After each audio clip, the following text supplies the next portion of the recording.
Well, leaders, folks, they love to talk about how important they are. They're strong, they're bold, they're visionary. But here's the little secret nobody likes to admit.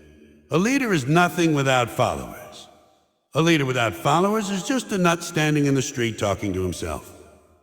That's why they call you sheep, because you're the product, you're the flock, you're the meat, the wool, the milk, and they shear you every 4 years and tell you it's for your own good. People think leaders are special. No, they're not. Leaders are just salesmen. They sell you slogans, dreams, illusions. They sell you themselves. But they can only cash the check if you sign it. If you stop following, they stop leading. Simple as that. The so-called great leaders of history weren't powerful because they were geniuses. They were powerful because millions of people were dumb enough to go along with them. Sheep. And sheep don't ask questions. Sheep just follow the guy with the stick and hope he knows where the grass is. And the politicians, they love sheep. Sheep don't argue. Sheep don't resist. Sheep don't say, wait a minute, this guy's full of shit. Sheep just baa along to the slaughterhouse, proudly carrying little flags in their hooves. That's the game. Leaders need sheep to lead, and sheep love being led. Oh, because thinking is hard. Responsibility is scary. It's easier to follow the shepherd, even if he's marching you straight into the meat grinder. So yeah, leaders need followers, and that's why they call you sheep. Because you're not citizens, you're not participants, you're livestock. And the farmer doesn't love the sheep. The farmer loves lamb chops. Leaders don't exist in some magical bubble of power. They exist because people put them there. That's the dirty little secret nobody wants to face. Leaders are only leaders because there are followers dumb enough to follow. You take away the followers, and what do you have? Just some guy with a podium, waving his arms at nobody. A nut job yelling into the wind. That's not a leader. That's a lunatic. Think about it. What makes a king? It's not the crown. A crown is just a piece of metal. What makes a president? It's not the title. The title is just words on a piece of paper. What makes a dictator? It's not the mustache. Well, okay, sometimes it's the mustache. But you get the point. They're only powerful because millions of people agree to play along. If everybody stopped listening tomorrow, the king would just be a bald guy in a shiny hat. The president would just be some dude in a suit, and the dictator would be another angry man screaming in his basement. But people don't stop. People love following. People cling to leaders like a baby to a pacifier, because following takes the pressure off. Following means you don't have to think too much. You don't have to figure out life for yourself. You just look up at the shepherd and say, "Tell me what to do, boss." And he does. He tells you when to cheer, when to fight, when to hate, when to vote, when to die. And you do it. You do it because it's easier than saying no. The truth is, every so-called leader is just a parasite. They don't create power. They feed on it. They leech it from the crowd. They build their image on the backs of their believers. Without the crowd, they're nobody. Without applause, they're silent. Without sheep, they're just wolves starving in the wilderness. And yet the followers never figure it out. They worship their leaders as if they're gods descended from the heavens, when in reality, they're just ordinary hustlers who happen to be good at lying with confidence. Look at history. The so-called great men. The emperors, the generals, the presidents, they didn't build empires by themselves. They didn't win wars by themselves. They didn't run countries by themselves. They had armies, bureaucracies, servants, and citizens doing all the work. A general without soldiers is just an old guy with a map. A president without voters is just another lawyer shouting at a mirror. A dictator without his secret police is just a cranky man with a bad haircut. The power never comes from the leader. It comes from the herd. And the herd loves it. The herd wants it this way. People get off on being part of something bigger than themselves, even if that is something is bullshit. They want to feel like their leader is a superhero. A savior, a daddy figure who will protect them from the big bad world. It's emotional dependency dressed up as patriotism. We need a strong leader, people cry. No, you don't. What you need is a spine. What you need is a brain. What you need is to stop pretending someone else is going to live your life for you. But no, that's too much work. It's so much easier to bow down, salute, and chant slogans with the rest of the flock. Leaders know this. They know the crowd wants to be led. They know people would rather be sheep than shepherds. That's why every leader has the same smug little smile. They know they've cracked the code. They don't have to be smarter than you, braver than you, or better than you. They just have to look like they know where they're going. And you'll follow them straight off a cliff. The scary part is people defend their leaders even when they're being screwed. The leader lies, cheats, steals, kills, and somehow the followers still wave the flag. Our guy is different. Our guy cares. Our guy is honest. No, he isn't. He's the same as the last guy and the guy before that. The only difference is the color of the tie and the slogan on the banner. And the followers don't see it. They don't want to see it, because if they admitted the truth, they'd have to admit their own stupidity in following these clowns in the first place. So leaders exist because of followers. Without followers, there are no leaders. Without the applause, there is no show. Hey, without the sheep, there is no shepherd. It's that simple. Power doesn't flow from the top down. It flows from the bottom up. And as long as people keep kneeling, the leaders will keep standing tall. Not because they deserve it, but because the crowd insists on holding them up. People don't want to think. Thinking is hard. Thinking hurts. Thinking means you might realize that everything you believe, everything you've been told, everything you cling to for security is nothing but smoke and mirrors. And most people would rather die than face that. So instead, they trade away the burden of thinking for the comfort of following. It's the ultimate deal with the devil. Here, take my brain. Give me some certainty in return. And leaders are more than happy to make that trade. They'll take your brain, polish it up, and hand it back filled with slogans, jingles, and bullshit. That's the psychology of sheep. People would rather be comfortable than free. They would rather be safe than smart. They would rather believe in fairy tales than wrestle with reality. Because reality is complicated. Reality is messy. Reality doesn't come with a manual or a leader to hold your hand. Reality says, figure it out yourself. And that terrifies people. So they outsource their lives to someone with a louder voice and a bigger suit. Think about the last time you saw a politician on stage. What are they doing? They're telling you exactly what you want to hear. They're massaging your fears, stroking your ego, promising to keep you safe from the big bad wolves out there. It doesn't matter if it's terrorists, immigrants, taxes, climate, or the neighbor's dog. They'll scare the shit out of you, and then offer themselves as the solution. And people buy it. They eat it up, because thinking for themselves would mean confronting uncertainty, and nobody likes that. The truth is, most people are mentally lazy. They'd rather binge-watch nonsense, scroll their phones, or argue about sports than spend a single hour questioning why the world is the way it is. Leaders understand this. Leaders count on this. That's why they simplify everything into bumper stickers. We're good, they're bad. A vote for me, I'll fix it. You trust me, I've got a plan. They don't need to tell you the plan. They just need to say they have one. That's enough for the sheep. Because the sheep don't want details. Details require thought. And people don't just trade thinking for comfort. They defend that trade like it's sacred. Try challenging someone's favorite leader. Try pointing out the lies, the corruption, the contradictions. You know what happens? They don't thank you.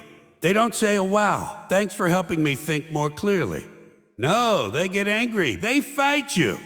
They cling to the comfort of their illusions. Because once you give up thinking, you become addicted to being told what to believe. You need your daily dose of certainty like a junkie needs his fix. It's the same dynamic with religion, corporations, and governments. It's all the same racket. People hand over their critical faculties in exchange for a warm blanket of belief. But don't worry, we'll take care of you. We'll tell you what's right, what's wrong, what's true, what's false. Just trust us. Just keep following. And the followers nod and say, "Yes, thank you, that feels better." Thinking was too much work anyway. The tragedy is that when people stop thinking, they stop being individuals. Yeah. They become part of the herd. They become predictable, programmable, interchangeable units of obedience. And leaders love that. It makes their job easier. You don't have to convince people who don't think, you just have to comfort them. Give them a slogan, a mascot, an anthem, and they'll line up behind you like ducks following breadcrumbs. Meanwhile, the system rolls on. The leaders make the decisions, the followers carry the burden, and nobody questions the arrangement. Because questioning means discomfort, and comfort has been sold as the highest value. People don't care if they're being lied to, as long as the lie feels good. They don't care if the house is on fire as long as someone is telling them everything's under control. They don't care if the leader is a crook, a clown, or a criminal, as long as he says, "I'm on your side." And the irony, the comfort is always temporary. The moment something goes wrong, the leader shifts the blame, moves the goalposts, and invents a new story. And the followers, they swallow it whole. They don't think, they don't question, they don't rebel. They just adjust their comfort zone to fit the new lie. It's a cycle that never ends because people keep choosing ease over effort, faith over facts, feelings over thought. If people ever decided to think for themselves, the entire game would collapse. Leaders would have nobody to manipulate. The slogans would stop working. The fear-mongering would fall flat. But that day never comes because it's just too damn convenient to stay in the flock. Thinking is lonely. Thinking is uncomfortable. Thinking makes you the odd one out, and people would rather be wrong together than right alone. That's the real comfort they're buying, belonging. So followers trade thinking for comfort every day. They hand over their independence, their skepticism, their curiosity, all for the illusion of safety. And the leaders keep cashing in because there's nothing more profitable than a population that doesn't want to think. People aren't afraid of the truth. They're afraid of being alone with the truth. That's why they follow. Sheep don't follow because they admire the shepherd's personality, or because they've read his resume, or because they believe he's the smartest guy in the field. Sheep follow because they can't stand the thought of standing there by themselves. Being alone terrifies people more than being wrong. They'd rather be wrong in a crowd than right in isolation. That's the real game. Humans are social animals, sure. But let's be honest. Most people are terrified of solitude. They'll fill every second of their day with noise, chatter, television, phones, music, gossip, anything to avoid the silence. Silence is dangerous. Silence is when the brain wakes up and starts asking questions. Who am I? What am I doing? Why am I listening to this idiot in a suit? And most people don't want to hear those questions. They want answers fast, easy, spoon-fed. And the quickest way to get answers is to find a herd, blend in, and shut up. Leaders know this. They don't even have to be smart. They just have to gather a crowd. Once a crowd forms, individuals melt. They stop thinking. They stop questioning.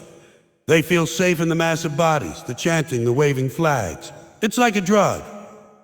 People would rather stand shoulder to shoulder in a stadium, screaming someone else's slogans, than sit quietly in a room and think their own thoughts.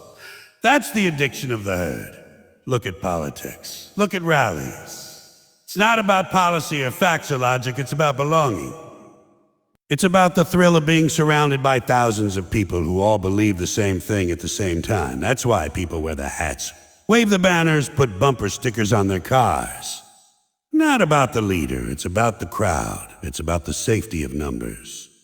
Because when you're part of a crowd, you don't have to face the loneliness of standing apart. You can disappear into the mass and let the shepherd do the talking.